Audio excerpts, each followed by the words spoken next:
오늘 봉독할 말씀을 가지고 그에게까지 자랄지라는 제목으로 말씀을 나누도록 하겠습니다. 예전에 대둔산을 올랐던 적이 한 번 있었습니다. 대둔산 굉장히 험한 산으로 알려져 있는데요. 산을 오르는데 중간쯤 올라갔는데 제 친구들하고 같이 갔었을 그때였습니다. 갑자기 앉아서 너무 힘들다고 그러면서 등에 가방에 메고 있는 김밥을 꺼내서 먹더라고요. 그러면서 김밥을 꺼내 먹고 나서 하는 얘기가 우린 여기까지 왔으면 됐다. 그러면서 중간에 내려가려고 이야기를 하는 거예요. 분명히 저쪽에 목적지가 보이고 조금만 더 올라가면 될 것 같은데 다리도 아프고 힘들고 배고픈데 밥 먹었으니 됐다. 여기까지 온 것만으로 만족한다 라고 이야기를 하고 내려가려고 하는 친구들이 있었어요. 그 친구들을 설득하려고 힘이 더 빠졌던 것 같은데 결국은 이제 목적지까지 올라갔다가 내려왔습니다. 혹시 여러분 이런 경우들 경험해 본 적 혹시 있으십니까? 등산을 하다가 꼭 중간에 힘들고 다리 풀린다고 중간에 멈춰서 내려가려고 하는 사람들 말이죠. 여러분 등산을 한다는 게 뭐예요? 오르려고 하는 산 정상이 있습니다. 목적지가 있다는 이야기죠.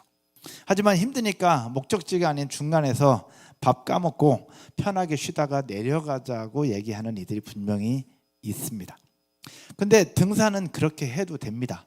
왜냐하면 이번에 목적지 못 가면 다음에 또 가면 되고 다음에 또 도전하면 되니까 중간에서 내려와도 됩니다. 그러나 우리의 인생도 중간에서 멈출 수 없고 또 우리가 믿는 기독교도 중간에서 멈출 수 있는 종교가 아닙니다. 왜냐? 우리가 살아가는 이유, 창조주 하나님께서 우리를 만드신 이유는 하나님의 분명한 목적과 계획을 가지고 우리를 인도해 가고 계시기 때문에 그러합니다. 그래서 우리가 살면서 중간에 멈출 수 없는 것이고 하나님이 우리를 향한 목적과 계획을 이루기까지 우리는 계속해서 나아가야 된다라는 이야기죠. 오늘 어린이 주일인데 어린이 주일날 우리 성도님들과 함께 어떤 말씀을 함께 나눠야 될까라고 생각을 하면서 가장 중요한 것, 우리 아이들에게 선물을 줘야 되는데 어떤 선물이 좋을까?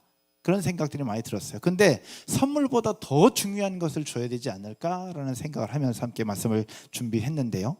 여러분, 기독교와 타 종교에는 차이가 있습니다. 여러 가지 방법이나 형태나 모든 부분들이 차이가 있는데 가장 중요한 차이가 있어요. 그 차이가 뭐냐? 기독교에는 목적이 있지만 타 종교에는 목적이 없다라는 겁니다.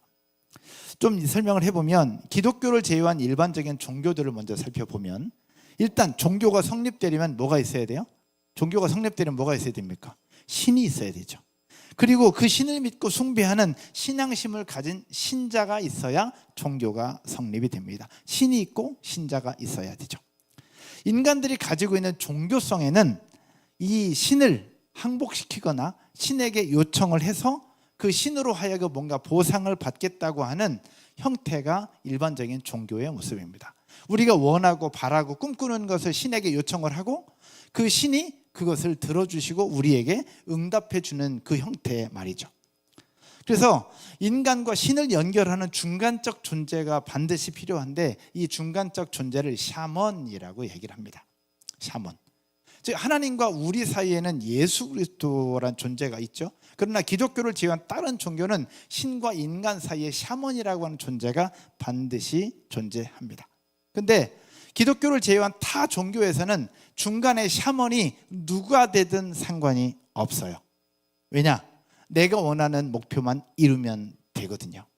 즉 내가 바치는 정성과 헌신에 감동해서 신이 내 소원을 들어주면 그것으로 땡 겁니다.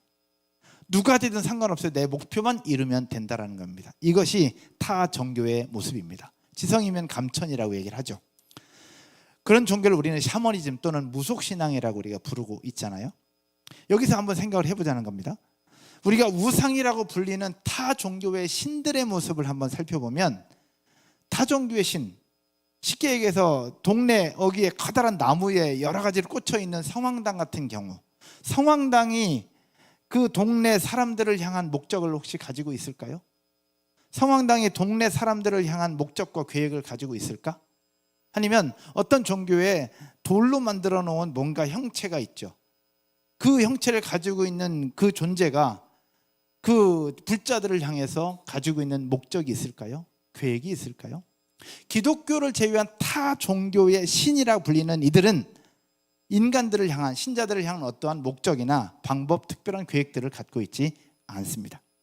단지 신자가 신에게 요구를 하고 신이 그것을 신자들에게 응답해주는 방식으로만 존재합니다.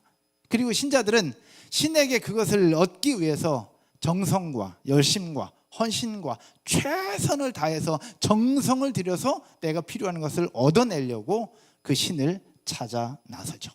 그래서 지성이면 감천이라고 하는 표현들이 나오는 겁니다. 그래서 열심히 노력한 대가와 정성 들인 거래로 말미암아 신앙의 결과물이 나오는 거죠. 그런데 열심히 그렇게 했는데 들어주지 않아. 그러면 거기서 실망하고 속상해하고 괴로워하는 부분들이 일반 타종교의 모습입니다. 그러면 우리 기독교는 어떠하냐는 겁니다. 기독교, 우리가 믿는 하나님은 어떠한 분일까? 일반 기독교를 지은 타종교의 모습과 같을까? 아니, 완전 다릅니다. 왜? 기독교, 즉 우리가 믿는 하나님은 우리 인간들을 향한 분명한 목적과 계획을 가지고 있다라는 사실입니다. 여러분 이 사실 믿으십니까? 제 얘기가 아니라 성경에서 이렇게 이야기를 하고 있습니다. 한번 볼게요. 에베소서 1장의 말씀인데 성경에 굉장히 많은 부분을 이야기하고 있지만 대표적으로 에베소서 1장 3절부터 6절까지 보면 3절에 찬송하리로다 하나님 곧 우리 주 예수 그리스도의 아버지께서 그리스도 안에서 하늘에 속한 모든 신령한 복을 누구에게? 우리에게 주시되. 신령한 복을 우리에게 주시는데 어떻게 주시겠다고 하느냐? 4절입니다. 여러분이 한번 읽을까요? 곧 창세전에 그리스도 안에서 우리를 택하사 우리로 사랑 안에서 그 앞에 거룩하고 흠이 없게 하시려고. 창세전에 우리를 택하셨다는 겁니다. 이미 택하셨어요. 이 자리에서 예배하는 저와 여러분들을 창세전에 이미 예수 그리스도로 말미암아 택하신 줄로 믿으시기를 주님의 이름으로 축복합니다. 이미 택하셨어요. 왜? 사랑 안에서 그 앞에 거룩하고 흠이 없게 하시려고 택하셨다는 거예요. 그러면서 5절입니다. 한 번 더 읽을까요? 그 기쁘신 뜻대로 우리를 예정하사 예수 그리스도로 말미암아 자기의 아들들이 되게 하셨으니. 자기 아들들이 되게 하셨어요. 택하셔서. 왜? 목적이 있다는 겁니다. 가만두지 왜 택하셨고 택하셔서 자기의 아들들이 되게 하셨느냐? 예수 그리스도로 말미암아. 거기 분명한 목적이 있다는 겁니다. 그 목적이 뭐냐? 바로 6절 같이 보겠습니다. 이는 그가 사랑하는 자 안에서 우리에게 거저주시는 바 그의 은혜의 영광을 찬송하게 하려는 것이라. 아멘. 우리를 만세전에 택하시고 사랑 안에서 우리를 자라게 하신 이유는 그의 은혜의 영광을 찬송하게 하는 것, 결국 하나님의 영광을 드러내게 하는 목적을 가지고 있다는 겁니다. 우리가 세례받을 때, 학습받을 때 질문하는 대표적인 질문이 그거예요. 우리 인간의 목적, 하나님을 영화롭게 하고 하나님의 은혜의 찬송을 부르게 하려는 것. 그래서 우리가 이렇게 예배하는 것이고요. 저와 여러분의 인생을 통해서 하나님을 예배하게 되는 것이죠. 감사의 고백을 왜 드려요? 감사의 고백을 드리면서 하나님의 이름이 높아지고 하나님의 영광을 찬송하기 위해서 감사의 고백도 드리는 거거든요. 할렐루야. 그러면서 한 절 더 볼게요. 이사야서 43장 21절입니다. 같이 한 목소리로 읽겠습니다. 온라인으로 예배하시는 분들도요. 같이요. 이 백성은 내가 나를 위하여 지었나니 나를 찬송하게 하려 함이니라. 아멘. 하나님께서 이사야 선지자를 통해서 말씀하십니다. 이 백성을 내가 만든 이유, 이 백성을 지으신 이유, 나를 뭐하게 하려고? 찬송하게 하려고. 우리가 믿는 창조주 하나님은 분명한 목적을 가지고 있어요. 우리를 택하셔서 예수 그리스도로 말미암아 우리를 선택하시고 우리를 예정하시고 그러면서 우리를 통해서 하나님의 영광이 나타나도록 하는 것, 그리고 하나님의 이름을 찬송하게 하기 위해서 우리를 부르셨다라는 겁니다. 여러분 기독교는요 다른 종교와 달라요. 다른 종교는 신자들의 요청하면 신이 거기에 대해서 응답해주고 반응해주면 그것으로 땡. 그러나 기독교는 신자들의 요청에 하나님이 뭔가를 해주겠다는 것이 목적이 아니에요. 이건 그냥 선물 같은 거죠. 하나님이 계속해서 우리에게 말씀하시는 게 뭐예요? 너희를 향한 나의 계획을 가지고 있다. 너를 향한 나의 목적이 있다. 결국 신자들을 통해서 나를 찬송하게 하고 나의 은혜의 영광에 참여하게 하려고 한다. 그래서 내가 너희를 만들었고 그래서 너희를 만들어서 나를 찬송하게 하려고 한다라고요. 이게 기독교가 다른 종교와 다른 점입니다. 그럼 하나님은 우리를 창조하신 목적에 따라 살아가게 하고 성장해 가게 하는 겁니다. 이런 성장 과정을 그리고 변화 과정을 구체적으로 설명하고 있는 성경이 있는데 그 성경이 어디일까요, 여러분? 우리 인간이 변화되는 과정, 하나님의 목적을 향해서, 하나님의 계획을 향해서 계속해서 성장해 가고 있는 과정을 기록한 성경이 있는데 그 성경이 어디냐? 구약 성경입니다. 창세기에서 창조부터 계속해서 이스라엘 백성들을 광야로 인도하시면서 결국 어디 약속의 땅 가나안에 갈 때까지 하나님은 계속해서 그들을 인도해 가고 계세요. 그 속에서 말을 들었다가 안 들었다가 또 불평했다가 불만했다가 그렇다가 은혜를 누리면 또 회개하고 그런 과정을 계속해서 겪으면서 여기까지 와요. 그러면서 신약까지 넘어가죠. 구약 성경을 통해서 하나님은 백성들을 어떤 방식으로 인도하고 가시는지, 그리고 그들을 하나님의 목적까지 데리고 가시는지를 설명해 주고 있어요. 마치 무엇과 같냐? 우리가 자녀를 낳아서 키우는 것과 같아요. 우리가 자녀를 낳아서 키울 때 어떻습니까? 처음에 아기 때는 너무 예뻐요. 이것저것 챙겨줘야 되는 게 부분이 어려울 수 있지만, 엄마 아빠들이 잠 못 자고 애들 계속 챙겨야 되는 게 어려울 수 있지만 그 모습 자체가 너무 기뻐요. 근데 점점 더 커가면서 한 3살, 4살쯤 되면서 미운 4살이 되죠. 그러면서 엄마 아빠 말씀 절대 듣지 않는 부분들. 그러면서 4살 미운 4살, 5살 무슨 5살? 무슨 5살이라고 얘기하죠. 그럼 6살 되고 학교 가면서 제발 엄마 아빠 말씀 좀 잘 들었으면 좋겠는데 잘 듣지 않아요. 지난번에 우리 어와나 그 선생님들하고 모임하면서 6층 테라스에 제가 현수막을 하나 맞췄어요.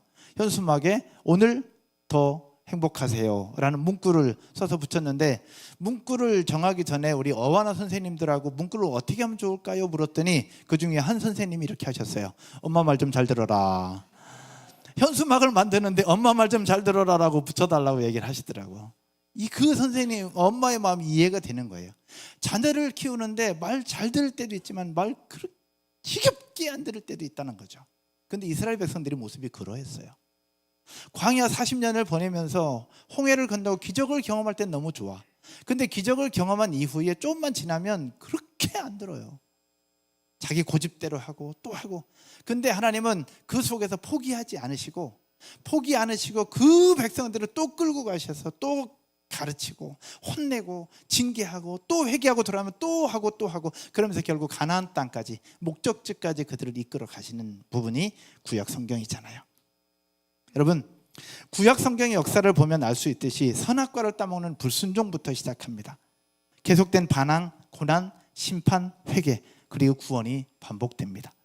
그럼에도 불구하고 하나님은 계속해서 말씀하세요. 내가 택한 백성인 너희를 내가 뭐한다? 사랑한다. 내가 택한 백성 너희를 사랑한다. 그러면서 가나안이라고 하는 약속의 땅을 보여주면서 계속 그곳을 향해서 인도해 가고 계세요. 그리고 그 땅으로 너희를 인도하겠다는 약속을 계속해서 성취해 나가시죠. 그런 과정 속에서 백성들은 고난이 오고 때로는 행복이 오고 때로는 기쁨이 찾아옵니다. 신약성경은 오늘 본문 에베소서 말씀을 보면 그 과정의 연속의 또 다른 모습을 보여주고 있는데 한번 볼까요?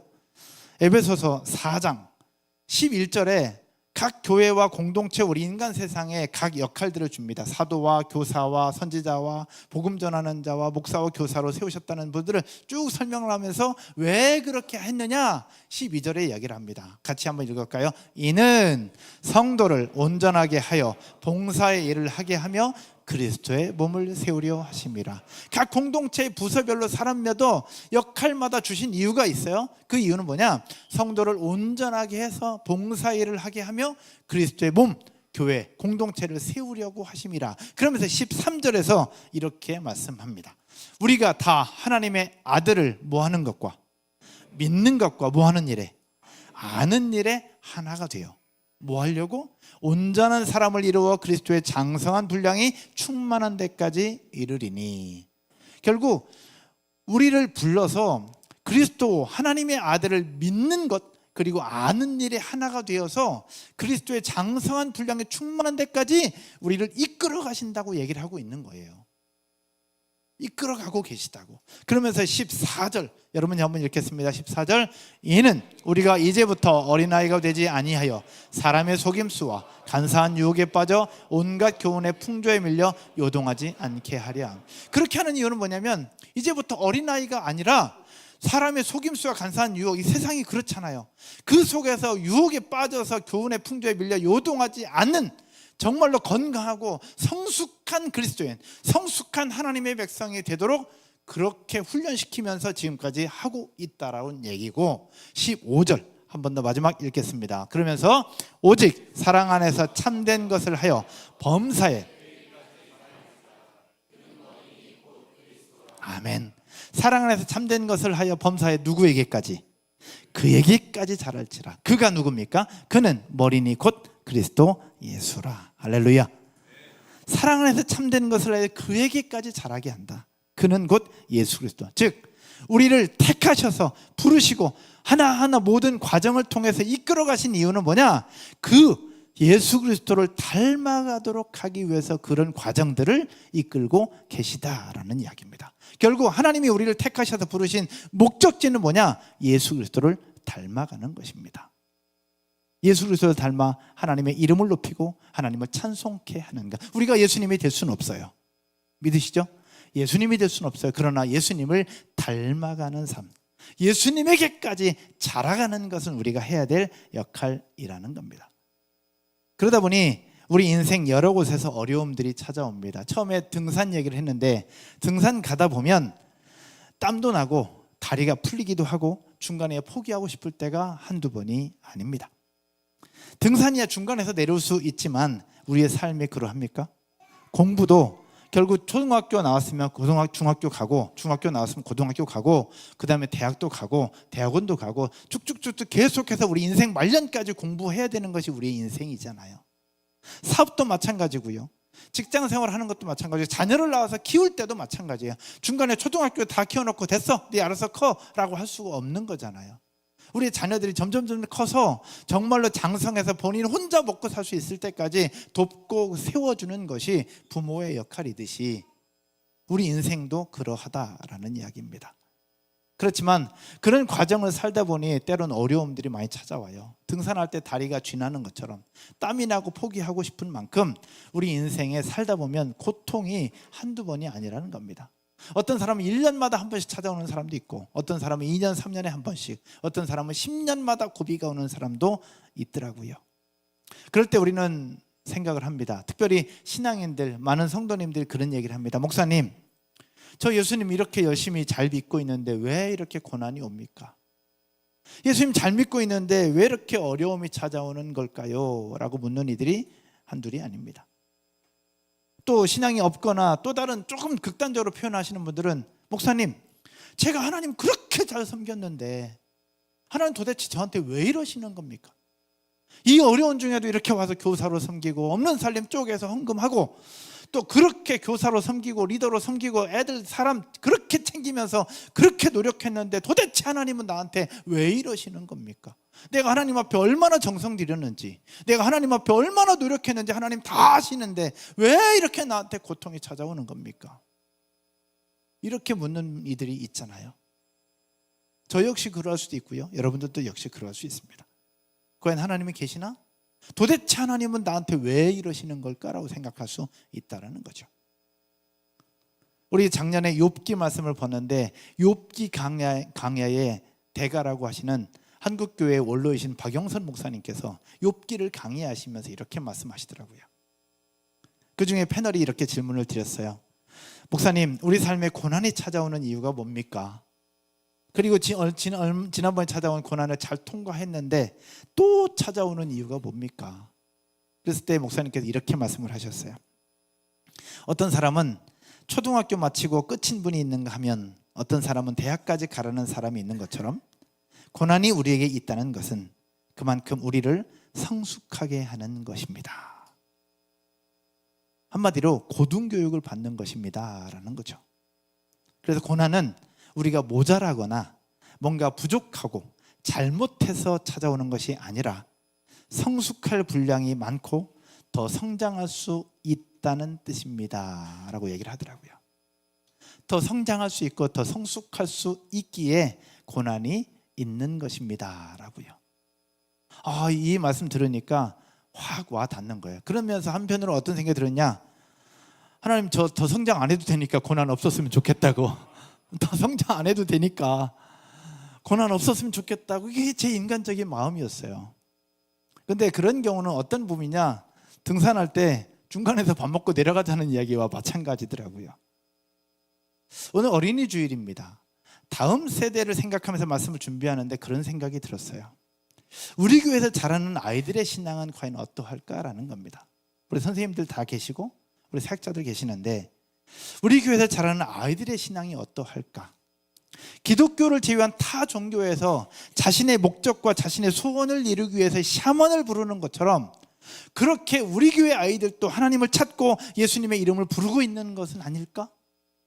타 종교에서 하나님이 우리를 향한 목적이 있고 그 계획이 있고 그것을 향해서 우리를 이끌어가고 계시는데 하나님의 목적은 알지 못한 채 내 필요한 것만 찾고 내 원하는 것만 하나님을 찾고 하나님과 우리 사이의 중간적 존재로 예수를 샤먼이라고 생각하면서 예수님의 이름을 불러서 내 원하는 것만 구하고 있는 아이들은 아닌가라는 생각이 들더라는 거예요. 그럼 아이들뿐만 아니라 저와 여러분들은 어떠하십니까? 하나님이 나를 향한 목적이 있고 그 목적과 계획을 이끌어 가시기 위해서 거기까지 가기 위해서 우리를 계속해서 훈련시키고 고난과 칭찬과 격려와 그것을 통해서 우리를 이끌어 가고 계시는 것을 알지만 하나님의 목적은 어디론가 사라져버리고 내 필요한 것만 구하고 내 필요한 것만 하나님 앞에 찾고 내가 원하는 것 하나님이 들어주시면 그것으로 땡인 것처럼 그렇게 신앙생활하는 것은 아닌가 한번 생각해 보자라는 겁니다. 우리 자녀들에게 줘야 될 가장 큰 선물이 뭘까?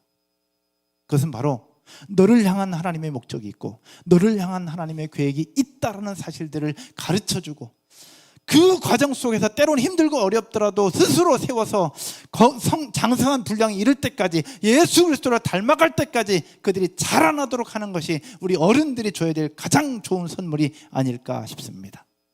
사랑하는 여러분, 우리 사랑하는 자녀들에게 가장 중요한 선물은 예수 그리스도로 말미암아 그에게까지 자라게 하는 믿음의 선물인 줄로 믿으시기를 주님의 이름으로 축원드립니다. 사랑하는 여러분, 기독교에서 말하는 복음이 뭡니까? 이 복음은 예수 그리스도를 통해서 나타나는데 복음은 죽어서 천국을 가는 구원론에서 그치지 않습니다. 죽어서 천국에 가는 구원론에서 그치는 것이 아니라 예수 그리스도의 십자가를 통해서 우리에게 주시는 복음의 능력, 복음의 은혜가 나타나야 합니다. 이것을 크게 제가 세 가지로 정리를 해봤어요. 제자훈련하면서 늘 나누는 건데 첫 번째 주에 나누는 이야기입니다. 복음이 뭐냐라는 겁니다. 첫 번째, 복음의 능력은 이렇습니다. 우리가 예수 그리스도를 믿고 십자가에 달려 돌아가신 예수 그리스도 나의 주 나의 하나님이라고 고백하면서 주시는 첫 번째 복음의 능력은 이것입니다. 같이 한번 볼까요? 예수 그리스도로 말미암아 새로운 삶을 살게 된다. 우리가 예수 그리스도를 믿음으로 말미암아 하나님의 백성, 하나님의 자녀된 삶으로 새로운 삶을 살게 된다는 사실 믿으시기를 주님의 이름으로 축원드립니다. 새로운 삶을 살게 되기 때문에 때로는 고난이 오고 아픔이 와도 나는 새로운 하나님 나라의 백성이 되는 거예요. 이것이 복음의 능력 첫 번째입니다. 두 번째는요, 예수 그리스도로 말미암아 내가 새로운 삶을 살게 되잖아요. 새로운 삶을 살게 된 나로 말미암아 내 이웃이 복을 받게 되는 겁니다. 두 번째, 따라서 할까요? 새로운 삶을 살아가는 나를 통해 이웃이 복을 받게 된다. 여러분 아멘이십니까? 조금 전에 우리 홍균 집사님께서 고백했던 것, 예수님을 알지 못하는 장인어른이 사위인 홍균 집사님을 통해서 복을 받게 되고 하나님을 알게 되는 것, 여러분의 부모님 중에 예수님 믿지 않는 분들 있죠. 여러분들을 통해서 부모님이 복을 받는 것, 여러분들을 통해서 부모님이 하나님을 알게 되는 것, 그것이 복음의 능력인 줄로 믿으시기를 주님의 이름으로 축복합니다. 그래서 우리 크리스찬들이 잘 살아야 되는 거예요. 하나님과 나와의 관계에서 내 목표만 이루는 게 포인트가 아니에요. 그건 그냥 주시는 선물이에요. 그게 목적이 아니라는 거예요. 타 종교는 그게 목적이지만 우리는 그게 목적이 아니에요. 새로운 삶을 사는 것, 그리고 나를 통해서 이웃이 복을 받게 되는 것. 그래서 크리스찬들이 본이 되는 삶을 살아야 되는 게 이게 중요한 거예요. 마지막 세 번째 보여주실까요? 같이 한번 읽겠습니다. 예수 그리스도로 말미암아 영원한 천국 영생을 얻게 된다. 이건 보너스예요. 하지만 많은 성도들이 복음하면 뭐만 생각해요? 주로 3번만 생각합니다. 죽어서 천국 가는 거. 이거는 예수님을 나의 주 나의 하나님으로 고백하면 저절로 따라오는 선물입니다. 굳이 우리가 노력하지 않아도 돼요. 예수님을 믿는 순간 주시는 영원한 천국 영생은 우리에게 이미 있어요. 여러분에게 따놓은 당상입니다. 근데 많은 교회, 많은 성도들이 3번만 생각해요. 그러면서 결국 하나님과 우리 사이에 내가 원하는 것을 이루는 것에 포인트를 가지고 있는데 그렇지 않다는 거예요. 내 원하는 것을 이루는 것이 아니라, 따라서 한번 해볼까요? 하나님이 원하는 것을 내가 이루는 것. 이게 기독교고 이게 복음입니다. 그래서 이 땅에 살아가는 우리에게 중요한 것은 1번과 2번입니다. 예수 그리스도로 말미암아 주신 새로운 삶, 나를 향하신 하나님의 계획을 따라 예수 그리스도를 닮기까지 자라가고 계속해서 성장해 가는 것, 그에게까지 자랄지라. 그러다 보니 이스라엘 백성들이 광야를 지나듯 우리에게도 여러 상황들이 찾아옵니다. 홍해를 건너고 엘림과 같은 오아시스를 만나고 먹고 싶을 때 만나와 메추라기를 먹는 은혜를 누리는 것처럼 우리의 삶에도 그런 은혜와 축복을 누리게 됩니다. 이미 누렸고 앞으로도 누리게 될 줄로 믿습니다. 그러나 때로는 광야를 지나는 백성들에게 불뱀이 찾아옵니다. 불뱀을 만나고요, 광야 떼약볕에서 물이 없는 고통을 경험하기도 합니다. 그 외 크고 작은 전쟁을 만나고 그 속에서 고통과 아픔을 경험하게 됩니다. 마찬가지로 우리 인생도 그러하다는 겁니다. 우리 인생 속에서도 크고 작은 사건 사고들이 계속해서 생겨나요. 그것은 우리가 뭔가 모자라거나 잘못해서가 아니라 가나안이라는 목적지까지 이스라엘 백성들을 이끌어 가셨던 것처럼 저와 여러분들을 향한 하나님의 목적과 하나님의 계획을 이루기까지 우리를 인도해 가시는 하나님의 과정이라는 사실들을 기억하면서 다시 한번 힘을 내고 용기를 내고 다시 일어설 수 있는 저와 여러분 모두가 되기를 주님의 이름으로 축원드립니다. 말씀의 결론을 맺으면서요, 미국 맨하탄에 뉴욕이라고 하는 도시가 있습니다. 어마어마한 세계적인 도시죠. 그곳에서 건강한 목회를 하시면서 도시 변혁, 도시 복음화를 외치는 팀 켈러 목사님이라는 분이 계십니다. 팀 켈러 목사님의 고백이 있었는데 이 목사님께서 이렇게 고백을 하셨어요. 약 20년 전 한국교회 목사님 3분이 본인을 찾아왔다는 겁니다. 본인을 찾아오셔서 질문을 하셨는데 이 목사님들의 질문이 이것이었어요. 목사님, 많은 청년들이 교회로 오지 않습니다. 많은 학생들이 교회에서 나고 자랐지만 대학 갈 나이가 되면 교회를 떠나고 있는데 그 이유를 모르겠습니다.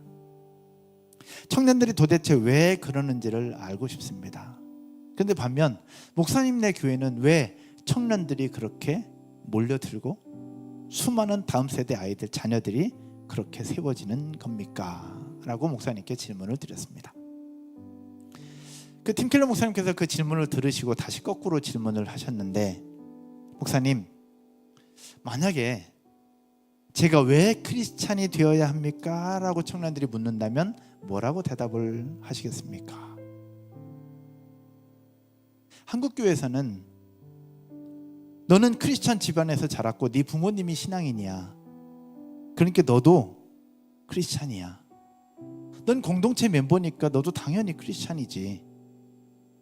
그래서 너는 교회를 다녀야 되고 너도 크리스찬이 되어야 해 라고 대답을 한다는 것이었습니다. 여러분, 청년들에게 왜 기독교가 진리인지 거기에 대해서 말해주지 않았다는 겁니다. 학생들에게 너는 기독교가 진리인 것을 믿어, 알겠지? 믿어야 돼. 네 부모님이 장로님이고 네 엄마가 그렇게 열심히고 리더인데 네가 신앙생활 잘해야 되지 않겠니? 넌 교회에 빠지면 안 돼. 교회 가야 돼 라고 이야기를 했다는 것이죠. 여러분, 부모님이 크리스찬인 것과 우리 자녀들이 크리스찬인 것은 별개의 문제입니다. 하나님과 나와의 사이는 1대1이에요. 하나님이 나를 향한 목적이 있다면 하나님이 철규 집사님을 향한 목적도 있는 거예요. 철규 집사님을 향한 목적이 있다면 예찬이를 향한 목적이 있는 거예요. 아빠가 안수 집사님이니까 예찬이도 안수 집사님이라고? 아니에요. 예찬이는 예찬이에요. 아빠는 아빠고. 예전에 동산교회 있을 때 우리 아들과 딸에 대해서 선생님들이 이야기를 했어요. 제가 항상 얘기했어요. 제가 목사지 우리 아들은 목사 아니라고. 우리 아들에게 목사라고 하는 잣대를 가지고 평가하지 말라고 제가 그랬어요. 부모는 부모고 자녀는 자녀예요. 하나님과 우리 사이의 관계는 1대1입니다. 부모님이 신앙생활 잘했다고 아이들이 좋다? 그렇지 않아요. 아이들에게는 하나님께서 주신 목적과 계획이 있다는 사실들을 기억하고, 자녀들에게 예수 그리스도가 그들의 인생의 주인이고 그들을 향한 하나님의 계획과 목적이 있다는 사실들을 정확하게 가르쳐 줄 수 있는 저와 여러분 되고 우리 교회가 되기를 주님의 이름으로 축원드립니다. 이것이 장난감 사주는 것보다 더 가장 값진 선물이고 가치 있는 선물이 될 겁니다. 교회에서 나고 자란 아이들이 68%가 대학 갈 때가 되면 교회를 떠난다고 하잖아요. 그 이유는 이것이었어요. 내가 믿는 하나님이 아니라 부모님이 믿는 하나님을 같이 따라다녔던 것.